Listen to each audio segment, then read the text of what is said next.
Coming up first, an update on a missing student on campus. And later, Republicans visit Iowa ahead of the 2024 presidential election. And the Hawkeye football team gets out in front of fans for the first time this year. April comes to a cold and dreary end this week in Iowa City. This is DITV News at 8:30.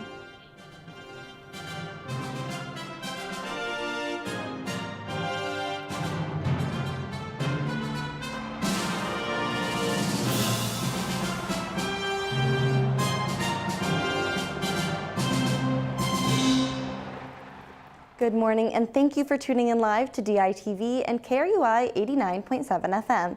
I'm Ashley Wheel.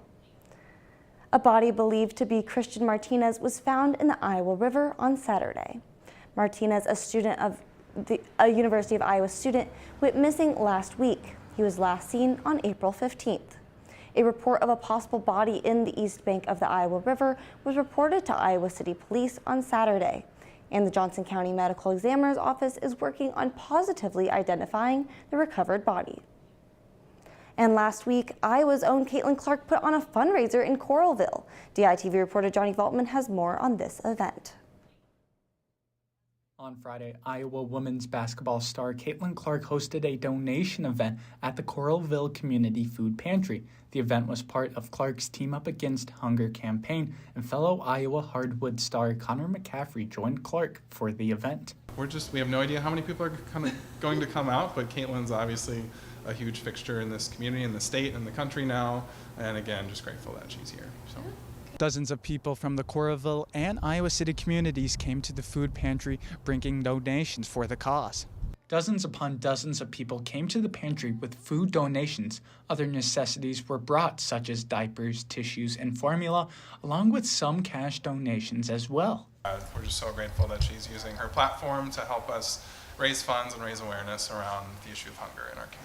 I've been doing this since I've been in middle school when I lived back in Des Moines. I always served at the local food pantry, homeless shelter, and I just think it's a good way to give back. I don't think people realize food insecurity is such a big problem in our world. So donators also had the chance to meet both Clark and McCaffrey, along with getting some photos with the two.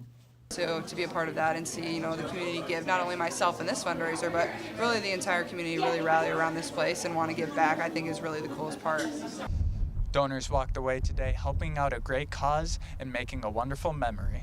From Coralville, Iowa, Johnny Valtman, DITV News. And next semester, the Pride Alliance Center will open its doors at a new location. After a temporary close in January due to a mouse infestation and a March move to the Pride Lounge in the IMU, the Pride Alliance Center will find its home again on the west side of campus at 601 Melrose Avenue.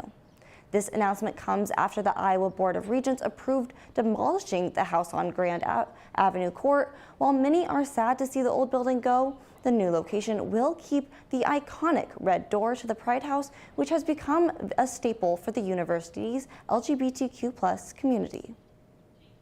And with students now entering the last 2 weeks of class, we will check in with Christine Valora, who's live outside with this week's weather forecast. Thanks, Ashley. Unfortunately, Iowa City will have a dreary end to April this week, and with a cold and soggy forecast, be prepared to bring a rain jacket and umbrella to class. I am currently live outside the main library, and it's currently 33 degrees. Today we'll hit a high of 57 with partly cloudy skies and live winds. Expect a low of 41 degrees and light showers that will further develop overnight and into Tuesday morning. This week will bring a mix of rain and sunshine, as the beginning of this week is in the high 50s. Wednesday is the best day to be outside to enjoy the sun with a high of 67 and a UV index of 7. The latter end of the week ushers in more rain. There won't be much fun in the sun this week, so I suggest heading indoors to the main library and grabbing a coffee and starting to prepare for finals, Hawkeyes. Back to you, Ashley. Thanks, Christine. And Iowa's rural hospitals are facing more financial pressures as Medicaid reimbursement rates stagnate. We have Daily Iowan Politics editor Liam Hallowith live in the newsroom with us for more. Liam, how has the Iowa legislature attempted to address these pressures? Thanks, Ashley. Iowa Governor Kim Reynolds signed Senate File 75 into law in March, establishing a rural emergency hospital designation for critical access hospitals that serve these rural communities. These designations increase the reimbursement rates from Medicare and provide these hospitals with a flat rate for facilities maintenance from the U.S. Department of Health and Human Services. However, Democrats argue that this isn't enough to fund rural health care in the state. So what do Democrats suggest the state does in order to aid these rural hospitals? Democrats have made it clear increasing Medicaid reimbursement rates, which is controlled by the state, would help these rural hospitals that are in dire financial straits. State Senator Janet Peterson introduced an amendment that would increase the state's share in these costs at these hospitals. But the amendment failed without Republican support in a February floor vote.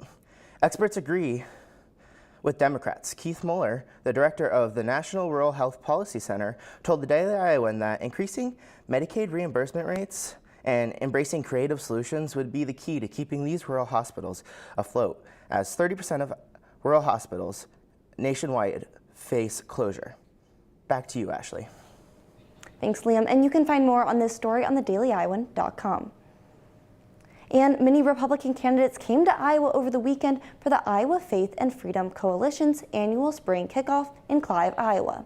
Candidates got the chance to speak in front of Iowa conservatives on their platforms ahead of the 2024 presidential election. A popular topic among potential nominees included the topic of abortion. I think that chemical abortions, that mail order abortions that the Biden administration is now allowed, should be banned. And I would support that view. But I also hope the Supreme Court will make the FDA do its job, a job it did not do 20 years ago. Former President Donald Trump even spoke via a video speech as he was not able to be there in person for the event. 4 very powerful, strong years, because every child, born and unborn, is a sacred gift from God. The caucus nominations will officially begin in February of 2024. And recently, the University of Iowa decided to terminate 2 degree options. These degrees are the Bachelor's of Science in Criminology, Law, and Justice, and the Bachelor's of Science in Sociology. Both of these degrees do have more popular Bachelor of Arts options. All students currently pursuing these tracks will be allowed to complete their degrees. These degrees were cut due to low enrollment numbers and trouble preparing students for the math requirements for the Bachelor's of Science. And now let's toss it over to DITV Sports with Max von Gries.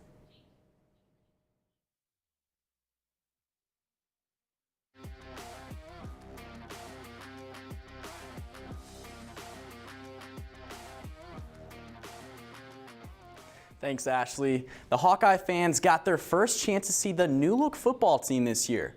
And DITV sports reporters Aiden Wirtz and Michael Merrick were at Kinnick Stadium and got to experience the not-so-spring football weather. Although it was a pretty chilly day here in Kinnick Stadium, the Hawkeye fans still showed out to see their new fresh faces in the black and gold uniforms. Even though the season is months away, the stands in Kinnick were filled with bundled-up fans in support of their team. With the loss of some key players to the NFL draft, Iowa's defense is searching for their new playmakers. At linebacker, Jay Higgins may not be able to fill Campbell's shoes, but the Hawks know it takes a village to build a suffocating defense. Just being able to depend on not just 1, 2, 3 guys, to be able to depend on up to 10 guys in any given game. And I'm so blessed to be a part of this room with these coaches, and I'm excited for the fall. Logan Lee and Y.A. Black were both in street clothes for the practice, but made their leadership known by mentoring some younger Hawkeyes, while rising stars like Aaron Graves will also look to take over come August. You know, Aaron's a guy who played well last year, and now year 2, he's really moving forward, and unusual for a guy that young to have that kind of tempo, but that's just how he's wired. It's every day. Like he just says, he's got one speed, which is fun. Saturday was also the first look at the new Doughboys. Cooper DeJean, Xavier Nwampa, and Quinn Schulte will be 3 reasons to fear the Hawkeye secondary. Last season, Iowa's defense limited offenses to 270.8 yards per game, which was second in the nation, and gave up just 1.09 points per drive, which ranked first nationally. There is still a lot to work on, but the defense looks like they're in midseason form already.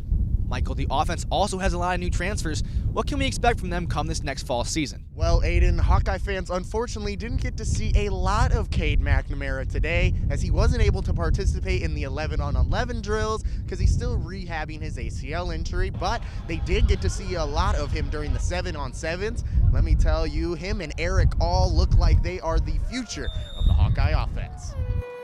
They both leaders. That's the main thing I noticed coming from Michigan. They're very talkative and know how to lead by example too. But he's been a really, great addition to our team, and he's. I don't speak for everybody on our team, but I think they've all really embraced him and really are glad he's here. Yeah, he's an unbelievable player, and that's why I pushed really hard for him to come and join me. Yeah, not just as a player, but as a human, he's such a good dude, and I'm just so happy that he decided to come here with me.